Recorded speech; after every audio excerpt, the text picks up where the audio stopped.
A military court in Bahrain has sentenced a group of medical staff to up to 15 years in prison after they treated injured anti-government demonstrators. At least 30 people died and hundreds were injured when the Sunni regime, supported by troops, rushed in from neighbouring Saudi Arabia and the United Arab Emirates. They cracked down on pro-democracy protests there in March. The doctors and nurses were found guilty on charges including incitement to overthrow the government, stealing medicine and occupying a hospital. The medicos say they were only doing their duty by treating the injured.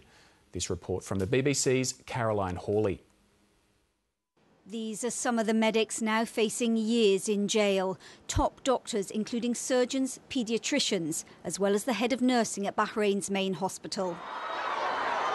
It was to here that the wounded were brought during clashes earlier this year. Doctors and nurses saw, spoke out, and in some cases protested about the actions of the security forces. Today's verdicts were handed down by a special security court set up under Bahrain's emergency rule earlier this year. At a hearing that lasted just a few minutes, the medics were found guilty of charges described by human rights groups as ludicrous. Dr. Fatima Haji is accused of spreading blood on protesters to exaggerate their injuries. She told us she was beaten in custody and threatened with rape before being released on bail. She showed us pictures of her baby son, who she fears she may not see again for 5 years. We are waiting for them. Anytime somebody will knock the door and will be taken to jail. She insists she did nothing wrong. I had a huge number of patients coming in the emergency and I had to take care of them.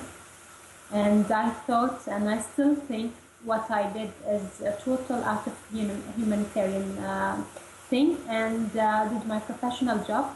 My duty is to receive patients in the emergency and treat them medical-wise.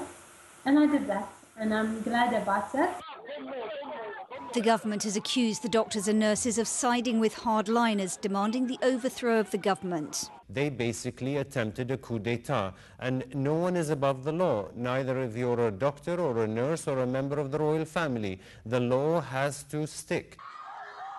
With international attention focused elsewhere in the Middle East, Bahrain's repression of dissent has continued. These pictures apparently filmed last week. The harsh sentences handed out today are unlikely to help this kingdom heal, although the government says they can be appealed.